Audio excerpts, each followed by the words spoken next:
special announcement. We are glad to announce ንኸፋ ወይ ድማ ንጭካና ኣብ ኣምሮኹም ሰኣልዋ ምዝብለኩም ቀዲሞም ናብ ኣምሮኹም ክመጹ ዝኽእሉ ከም በዓል ኣዶልፍ ሂትለር ዝኣመሰሉ ታሪኻውያን ጃንዳታት ወይ ድማ ፍሉጣት ኣሜሪካውያን ሲሪያል ኪለራት ምናልባት ደፋራት እንተኾይንኩም ከዓ ናይ ገለ መራሕትና ስም ክትጽውዑ ትኽእሉ ኢኹም ሓቀይ ኣብ ከም ኡጋንዳ ታንዛኒያን ደቡብ ሱዳንን ንዝነብሩ ብሚልዮናት ዝቁጸሩ ሰባት መግለጽ ጭካነ መን ኢልኩም ምስተሓትዎም ግን መልሶም ሓደን ጥራይ እዩ ጆሴፍ ኮኒ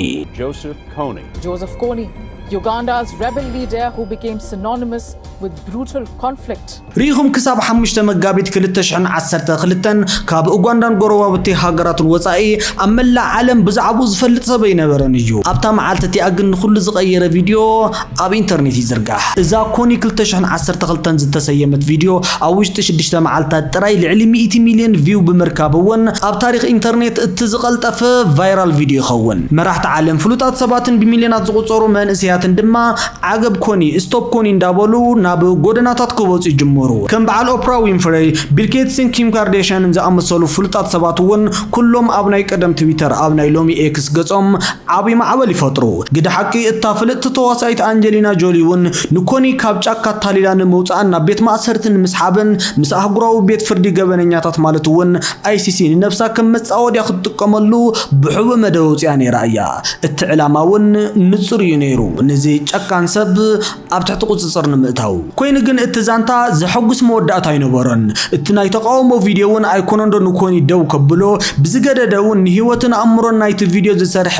ጄሰን ራሰል ሙሉእ ህይወቱ ይባላሽዎ ኣብዚ ድማ ኣረዝ ሰመንዩ ኣህንቲኻናኮ ናብ ጉዳይ ካን ደቀልጢፍ ከኣቶ ክትብል ንትኽእል ኢኹም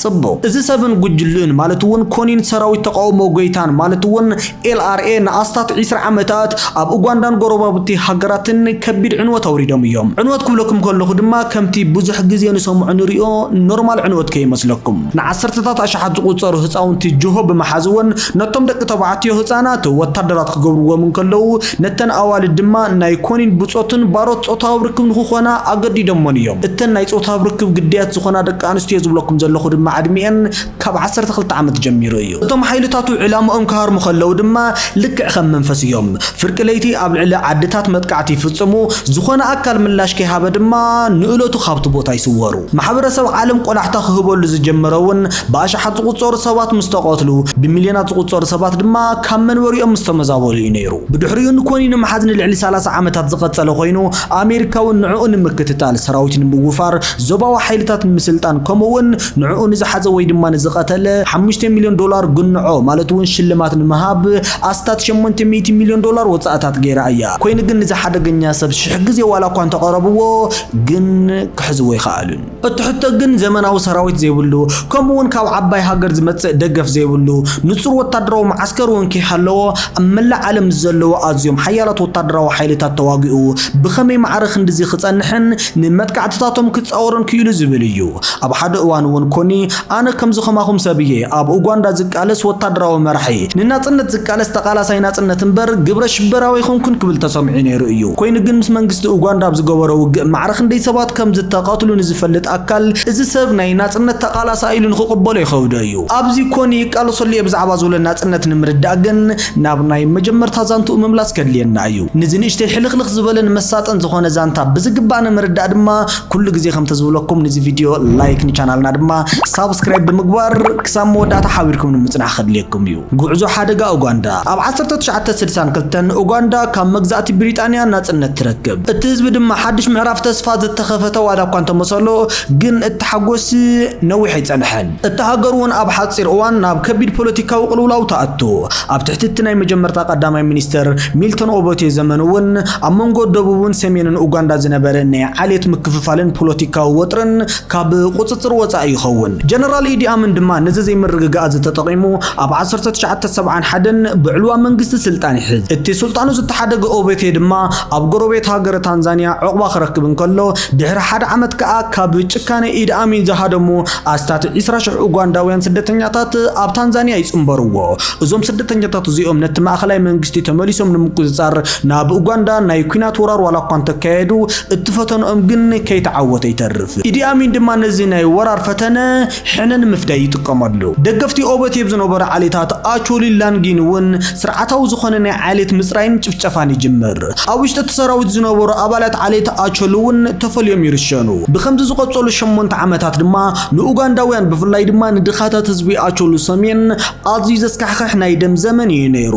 ኣብ 1979 ሰራዊት ታንዛኒያን ስደተኛታት ኡጋንዳን በሓባር ብምዃን ድማ ንኢዲ ኣሚን ካብ ስልጣን ይኣልይዎሞ ሚልተን ኦበቴ ውን እንደገና ናብ ካምፓላ ተመሊሱ ፕሬዚደንት ተሃገር ይኸውን ኮይኑ ግን እዚ ሰብ ንኻልኣይ ግዜ ናብ ስልጣን ተመሊሱ መምጽኡ ንተሃገር ክህዳ ኣይከኣልን ኣብ 1985 ውን ኣብ ውሽጢ ሰራዊት ብዘለዉ ወታደራት ኣቾሊ ካልእ ዕልዋ መንግስቲ ይካየድ ናይ ኣቾሊ ወታደራዊ መኮንን ዝነበረ ጀነራል ቲቶ ኦኬሌ ውን ፕሬዚደንት ናይቲ ወታደራዊ ባይቶ ኮይኑ ይምዘዝ እዚ ፍጻመ እዚ ድማ ነቶም ቅድሚ ሕጂ ተነጺሎምን ይጭፍጨፉን ዝነበሩ ህዝቢ ኣቾሊ ዓቢ ፖለቲካዊ ተስፋ ንጹህ ናይ ኣየር ምትንፋስን እዋንን እዩ ነይሩ ግን እዚ ሓይሊ እውን ነዊሕ ኣይጸንሐን ኣብቲ እዋን ዩዌሪ ሙሴቬኒ ንሃገራዊ ሰራዊት ሓርነት ማለት እውን ንኤንአርኤ መሪሑ ብደቡብ ወገን ዓቢ ናይ ድብያ መጥቃዕቲ ከካይድ ይጅምር እሞ ኣብ 1986 ድማ ንካምፓላ ይቆጻጸራ ቲቶ ኦኬሌ ውን ካብ ስልጣኑ ይእለ በዚ ድማ እቲ ናይ ሕጂ ዩዌሪ ሙሴቬኒ ናብ ስልጣን ይድይብ ህዝቢ ኣቾሊ ድማ ዳግማይ ኣብ ሓንቲ ለይቲ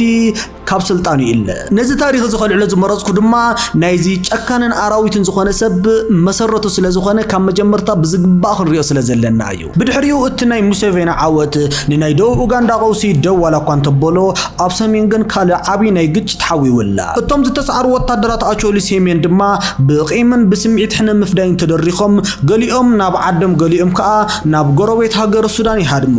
ነዊሕ ከይጸንሐውን ሓድሽ ሰራዊት ሙሴቬኒ ኣብ ልዕሊ ህዝቢ ሰሜን ዘውረደ ግህሰትን ዓመፅን ብዝርዝር ዝገልጹ ጸብጻባት ክዝርግሑ ይጅመሩ ኣብዚ ጸልማት እዋን ህዝቢ ተስፋ ቆሪጹ ማሕበራውን ፖለቲካውን ኣቃውማ ዝፈረሰሉ እዋን ነይሩ እምበኣር ፍሉይ ሃይማኖታዊ ትሕዝቶ ዘለዎ ጉጅለ ዓመፅቲ ንምምስራት ምቹእ ሃዋህው ዝፈጠረ ካብ መንነት ክሳብ መለኮታዊ ቲያትር ኣብዚ ናይ ጭንቀትን ፍርሕን ባዶነትን እዋን ማሕበረሰብ ሰሜናዊ ተስፋ ቆሪጹ ብፖለቲካዊ መራሕቲ እውን ተገዲፉ ሰራዊቱ ኣብ ዕግርግርን ብሰራዊት ሙሴቬኒ ተሰናቢዱን ካብ ዝስየል ከውፃና ዝኽእል መለኮታዊ ሓይሊ ጥራዩ ብምባል ተስፋ ቆሪጾም ዝነበረሉ እዋን ኣሊስ ኣውማት ትበሃል ሰበይቲ ድማ ነዛ ዓቢ ክፍተት ብመንፈሳዊ ምትላል ሙሉእ ብምሉእ ትቆጻጸሮ ንነብሳ ኣሊስ ላኩዌና ኢላ ብምጽዋዕውን ብመንፈስ ቅዱስ ዝተመርጸት መለኮታዊት ነቢይት ምዃና ትእውጅ ምንቅስቓስ መጽሓፍ ቅዱስ ዝተባሃለ ጉጅለ ብምስራት እውን እዚ ኩናት እዚ ፖለቲካዊ ወይ ድማ ናይ ስልጣን ቃልሲ ዘይኮነስ ንምድሪ ካብ ሓጢያትን ጭቆናን ንምንጻህ ዝግበር ቅዱስ መንፈሳዊ ወፍሪ ምዃኑ ትገልጽ ብድሕሪ እዚ ላኩዌና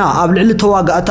20 ኣዝዮም ጽኑዕ መንፈሳዊ ሕግታት ተንብረሎም ካብዚኣቶም ድማ ተዋጋእቲ ጥይት ከይሃርሞምን ናይ ጸላእ ኣጽዋር ንከይበስዖምን ሰብነቶም ብቕብኣ ጠስሚ ንኽልከዩ ይግደዱ ነይሮም እዮም ኣብ እዋን ኩናት ፈጺምካ ምህዳም ወይ ድማ ብድሕሪ ገረብ ምሕባእ ከምኡውን ኣብ መሬት ምድቃስ ድማ ፍጹም ኣይከኣልን እዩ ምኽንያቱ እዛ ጸለልቲ ሰብ ድሓን ዝተኮሰ እንተተኮሰ ዋላ ሓደ ይከሃርመናን እዩ ኣምላኽ ክሕልወና እዩ ኢላ ተኣምን ነይራ ከምኡውን ኣራዊትን ንህብን ምኽባርን ምቕታልን ንሳ ዝባረኸቶም ኣማንን ዕንጨትን እውን ናብ ቦምባታትን ጠመንጃታትን ይቕየሩ እዮም ኢላያ ንሰዓብታ ተእምኖም ነይራ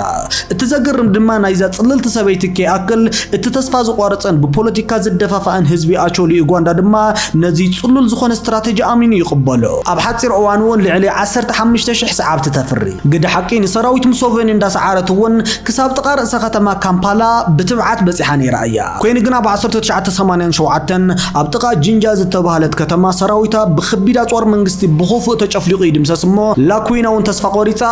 ናብ ኬንያ ተሃድም ጆሴፍ ኮኒ ድማ እቲ ናታ ምህዳም ዝፈጠሮ ዓቢ ናይ መሪሕነት ክፍተት ንምጥቃም ግዜ ወሰደሉን ነቶም ዝተወተኑን ዝተረፉን ተዋጋእቲ ላኩዌና ብምእካብ እውን ንገዛ ርእሱ ሓድሽ ናይ መንፈስ መራሕን ነቢዩን ገይሩ ይእውጅ እሞ ነዊሕ ከይጸንሐውን እዚ ዓማጺ ጉጅለ ሰራዊት ተጻዋርነት ጎይታ ወይ ድማ ኤልአርኤ ዝብል ሓድሽ ስም ይሕዝ ኮኒ ኣብ እዋን ኣብ ማሕበራዊ መራኸብታት ንገዛ ርእሱ ንዓለም ኣብ ዘላለየሉ እዋን ህዝቢ ኡጋንዳ ነጻ ክኸውን ንደሊ ዲሞክራሲ ኢና ንቃለስ ዘለና ህዝቢ ሙሉእ ዲሞክራሲ ክህልዎ ንደሊውን ይብል ኮይኑ ግን መለኮታዊ ተልእኾ ጆሴፍ ኮኒ ካብ ናይ ኣሊስ ላኩዋና ፍጹም ዝተፈልየ እዩ ነይሩ ንሳ ሃይማኖታዊ ሃለውለው ሒዛ ክትመጽእ ከላ ንሱ ድማ ፍርሕን ዘስካሕክሕ ሰምን የምጽኡ እግዚአብሔር ንድሕነት ኡጋንዳ ካብ ሓጢያት አንጽሁ ኣብቶም 10 ትእዛዛት ዝተሰረተ መንግስቲ ንኽምስርት ዝተመርጸ ምዃኑ እውን ነቶም ሰዓብቲ ይነግሮም ኣብ ሃይማኖታዊ ስርዓታቶም ነቶም ተዋጋእቲ ብጥይት ምእንቲ ከይህረሙ ብዘይትን ሓመድን ምልክት መስቀል ክለኽዮም እውን ይጅምር ኮይኑ ግን እዚ ኩሉ ስብከት 10 ትእዛዛት ግን ነቲ ጭካነ መሸፈን ማስክ ጥራይ نيرو نتوم أي تقتل أي تسرق أي تزمو زبلو ملكوتا وحقتاتون بحق زتعس عدتات زعنو نبرة الزم تحت عدم قول عدما بحيلي نمدك أسيو خفل زأتو أكان سبي خون كونين نبسو كم ملكوتا ونقص زريعة ولا كوان تخونه جن عدمي إن كاب عصر تخل تجمير زلو هساون تقلعو نعون وتدرا وأزوستن باروت أطاوركون خوخانا يقددان يرنين كونين بعلو أبتشاكا لعلي حمسة نستن لعلي حادميتي هساون تقلعن كفر رخيليو بزغونا اتنا يكوني ملكوتا وتياتر عزيز تراغاقان زفرحني نيرو نسعابتو زنقرمون وتدراون محوراون ممرحي بقطتا كم منافست خمز متسعيو كبهلاو منافست بتوسخي كابرحوغ هاقرات زمتو حدشت منافستي ناي أميركاو جنرال منفس ويدما ناي تشايناوان منافست زولم أوشتو حريروم كم زتزاربو ووني زقلس نيرو التمنفس مساعته ودما دمتو ملو بملو اندات تغير اي زارب نيرو ناي سويت منفس خون كله دمتو بسبيتي ناي تشايناو خون كلون بخالي دمسي بالنزراب نسعابتو يفرحمون يقرمموني نيرو إذا خمس عانت منفساو مفرح دما التسراويت النوس وقفت إزاز بزي حتى نخفتسان بمقبار دحيرو ان LRN ناب سرع سراويت زي كوناس ناب حادقن ياملخو قجلة يغيرو أبزي كوني يقالو صولي بزعبا زولو ناتنتن بخمي كم زتا مسرتن قلسان داخوني حقاي لو توتادراو استراتيجي اودونغلاتيك أبزي LRA بمنفساو هايمانو طراي نوي حقاتكو قوعا زي كالن أبتن قداموت عامتاتون بسرع سراويت أوغاندا بقللي السعر نيرو نتناي كوني قجلة كابتراناي برخات انقالي ناب حادقن يوتادراو ماشن زغيره اودونغلاتيك زتبهاله حدش سبيح وسم لاتيك مالت دما أب سراويت أوغاندا لعلواي مكن نبرن ناي غزا رؤسو بروفيشنال قجلة عمز تزمرح زنبره قديم أزازنيو سراويت بمنغستي مستدمسسه دما كال أمارات أصل زينبارو مستم زترفو تواقاتو بمخان ناب كوني يتنبر لاتيك نهايمانو تاوت صلالو كوني والا كوانتن عاقو اتوتادراو فلطاتو جن نكوني كمزي عبي ورقي خانو كوني نوتادراو ساينس لاتيك بمتقامون نتوتيت أربو زنبره ناي وقع برخا كم كرس مسكر حيزكا مقعدن بزي مكلاخل موغاين زأمصول زنبر وتيت زي ولهم نابز التراقوقو ناي دبيا وقع يغيرو تحابيخا متقعت مفتسام علامة خهاريم كم سوار كومون سليام وفر ناي تسراويتك عند ممرحتات يخونو كوني بقليلو زي التحاز حدقن استراتيجي تخون زخالون بزي ناي لاتيك مخري نيرو اتزقرم قن كوني نزي زمناو ميلان سعبتو خم حلالف كلون ازمم بحزي كم منافستي اموتين ببال نفلتت لاتيك كم ناي وعلو غيري زغربو نيرو بدحريو كوني نغزا حزبو أشلي كاب موسفن حركة وصعكم يه نابز قالسي تصنبرني ببال صاوعيت يقرب ما انت خونا جن اتي بمنفساو تصلالو انشكانو انزفرحو حزب سمين نخصنبرو فقادنيا مخاني أبي بدحريو إذا تصلل سب تقطعو مساين تزيخونكم مس منغستي يخم مالتي ببال أب عدتات نغزا روسو حزبي بتشكان خطق يجمر ناتو قند علامة زنبرون سمين أوغاندا بمنغست زي محدر زبان مقباري نيرو وقع منافستن نايليت توقعستن أما جمرت عامتات عسرت تشعات تيزعاتات التهزبي نتناي قالس صاوعيت بزي مقبالن منغست دمان يحارستت بالليشاتات بموداون نسراويت كوني أزي يقطعو أليرون أب سميناو أوغاندا أب زركبا أوراجاتات قولو كيت قومن بادرن ملكت حقا رعدي يخون كمون اتقوجل بليتي أب نصحات عدتات وريدو قوجتات يكاتل تريتي زمت نزرو خبا دما كقتل يجمر التسراويت بزنك توقع اندات تداخل ممسكده دما حدش تتواقعت المركب جهو محاز مالتون مجواي كم كند متخاقية أقباب سراويت يتقملو نتم جهو زحزم هساون تدق تبعاتيو عطوقات كقبر من كله نتن أوال الدق أنستيو دما خمت العلي لزوالكوخم نايس أوتابر كبارات نخوخونا يقددن نتم هسانات دحر مجواي مون تماليسهم زخدو لقزان كيهلوهم نمقبر اتم هسانات بعلم نقزا أول الدم ويدمان نايك أربا قربا بطم بعلم ببترن بخاران نخقاتل ومون يقددوهم نيرم يوم بززز كحقح من قد مغنيات دما بوحدو إسراش حساونتي جهو خطحاز مالتون كتشوا يخيلهم يوم رعد كوني اندا سفحة مسكدة دما باشا حط قطارو حساونتي كابتشوا يعني مملات مشت كاب جزء موتيوم ناب كتماتاتن أبيات كريستياناتن كمون ناب هوسبيتالاتن بأقرب نوح كيلومترات يخدمو مسواق حدما ناب عدم يملسو زوم هسانات بخمزي نعمتات بليتي قعزو سلزنبور دما أما زاقبت تاريخ ناي ليت تقعزتي مالتون نايت كمبيوتر زبل سم تبهاي بواميو زوم سراويت كوني دما فرحن مزرائيلهم نايتهم قديت كنفر إذني أفنجانا أداون قريصهم أمن قد يوم يدورو يوم نيرهم كوني قلنا زخل لخصي أب حدا قالم حتى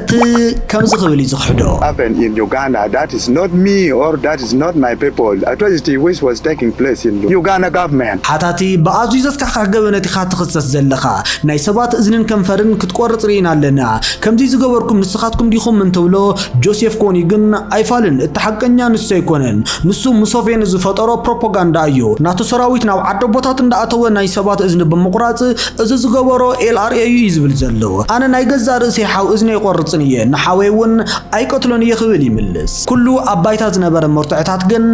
ንጭካኖ ኮኒ ዘመልክት ነይሩ መንግስቲ ንሰላማውያን ሰባት ካብ መጥቃዕቲ ንምክልኻል ኢሉ ንልዕሊ 1 ሚልዮን ህዝቢ ኣቾሊ ብሓደ ናብ ዝሕልው ማዓስከራት ንኽኣትዉ ዝገበረ ኮይኑ እዞም ማዓስከራት ግን ዝኾነ ትሕተ ቅርጽ ስለ ዘይነበሮም ብሰንኪ ሕማምን ጥሜትን ንዚ ህዝቢ ካልእ መጻወድያ ሞት ይኾኖ ኣብ 1993-1994 እውን ናይ ኡጋንዳ ሚኒስትር ሰላም ዝነበረት ቤቲ ቢጎምቤ ህይወታ ኣብ ሓደጋ ኣትያ ኣብ ጫካ ምስ ኮኒ ዝርርብ ሰላም ዋላ እኳ እንተጀመረት እቲ ዝርርብ ግን ሃንደበት ብዘይ ዝኾነ ፍረ ይፈርስ ናይዚ ምኽንያት ድማ ሓደ ዓቢ ሳልሳይ ወገን ናብቲ ግጭት ብምእታው እዩ ነይሩ ንሱ ድማ መንግስቲ ሱዳን እዩ ናይ ሱዳን ኢድን ዓለም ለኻዊ ሃደንን ኣብቲ እዋን እቲ ማለት እውን ኣብ 1994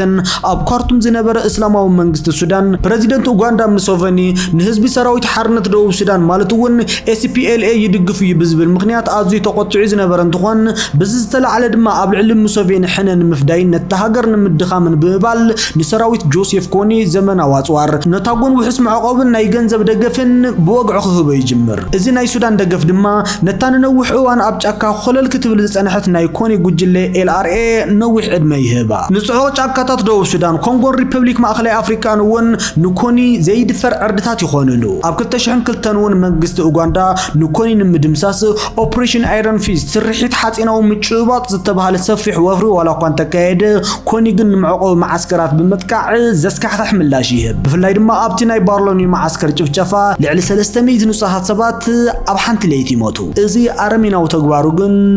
ነዊሕ ይቀጸለን ኣሜሪካ ድሕሪ መጥቃዕቲ 9/11 ናይ ግብረ ሽበራውያን ሃደና ምሰስፋሓቶ ኮኒ ኣብ ራዳር ዋሽንግተን ይኣቱ ኣብ 2005 እውን ኣህጉራዊ ቤት ፍርዲ ገበን ማለት እውን ICC ንጆሴፍ ኮኒ ብገበን ኩናት ከሲሱ ኣብ ታሪኽ ንፈለማ እዋን ናይ ማእሰርቲ ትእዛዝ የውፅኣሉ ዋላ እኳ ንዓመታት ፈተነ ዝርርብ ሰላም እንተተኻየደ ኮኒ ግን እቲ ጉዳይ ቤት ፍርዲ ንኽቋረጽ ብምሕታቱ ነቲ ናይ መወዳእታ ስምምዕ ሰላም ከይፈረመ ናብ ጫካ ይሃድም እቲ ዲፕሎማሲ ምስ ፈሸለ ድማ ወታደራዊ ስጉምቲ ይቕጽል ንዓመታት ንጆሴፍ ኮኒ ብድሕሪት ኮይኑ ብገንዘብን በጽዋርን ክሕግዞ ዝጸንሐ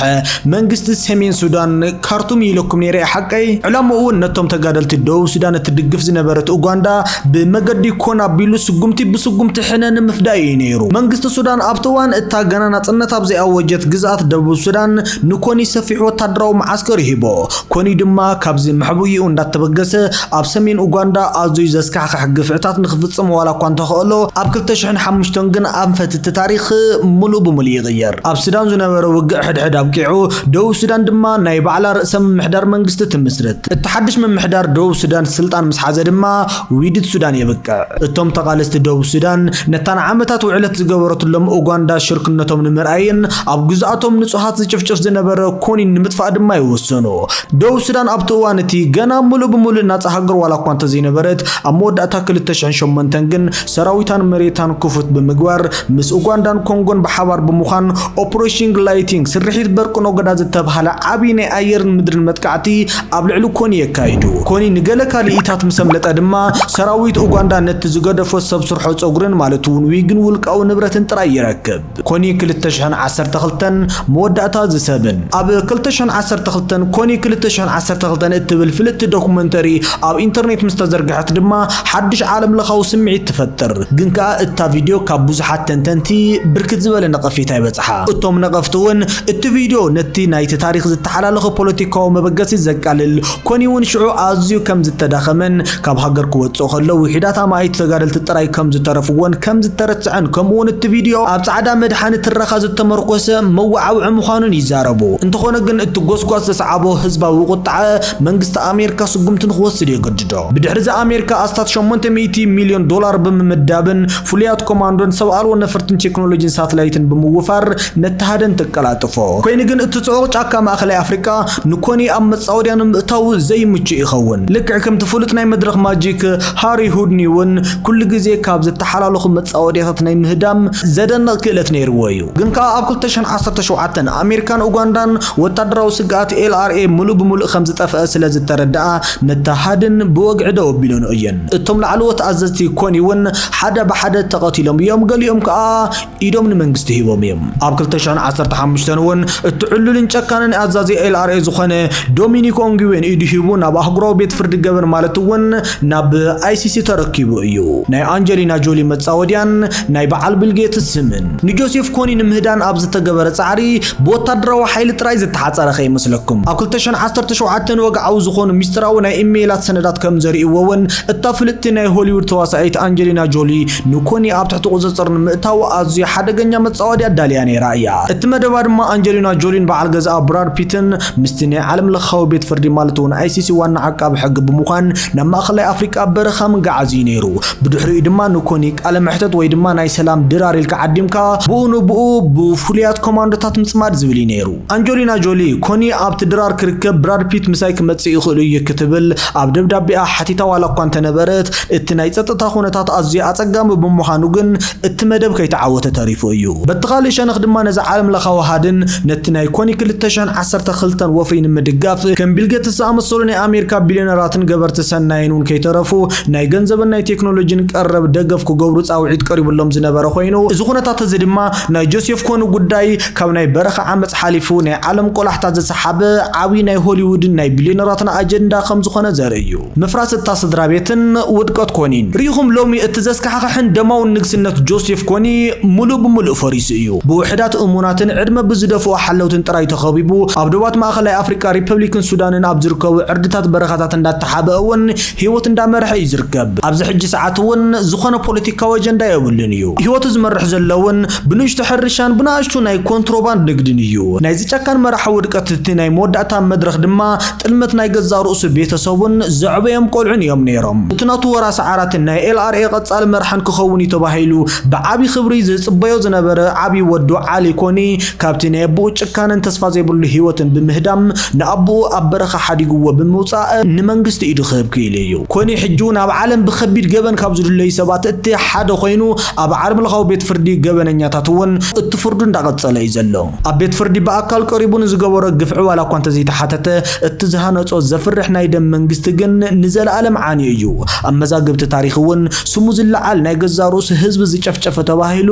ከም ጸሊም በሰላ ክዝከር እዩ ሪኢኹም ሃይማኖትን መንፈሳውነትን ካብ ሓቀኛ ሰብኣውነትን ሞራላዊ መትከላትን ምስ ዝባተኹ ኣብ መወዳእታ መሳርሒ ጥፍኣት ጥራይ እዮም ዝኾኑ ኮኒ እውን ኣብ ንእስነቱ ሰዓቢ እምነት ካቶሊክ ዋላ እኳ እንተነበረ ድሒሩ ግን ክርስቲያናዊ መትከላት ምስ ባህላዊ መንፈሳዊ ኣምልኾ ብምሕዋስ ናይ ገዛ ርእሱ ጽላለ ይፈጢሩ ኣብ መጀመርታ ሕጊ እግዚአብሔር ከተግብር የኢሉ ዋላ እኳ እንተነበረ ኣብ መወዳእታ ግን ናይ ገዛ ርእሱ ህዝቢ ዝጨፍጨፈ ኣረሜናዊ ሰብ ክኸውን ክኢሉ እዩ ብዝኾነ ጋይስ ናይ ሎማዓንቲ ቪድዮና ነዚ መስል ነይሩ ፈቲኹም ክትኮኑ ተስፋ ይገብር ላይክ ምግባርኩም ኣይትረስዑ ከምኡውን ቻናልና ሳብስክራይብ ኣብ ቀጻሊ ብኻሊእ ቪድዮ ንረኸብ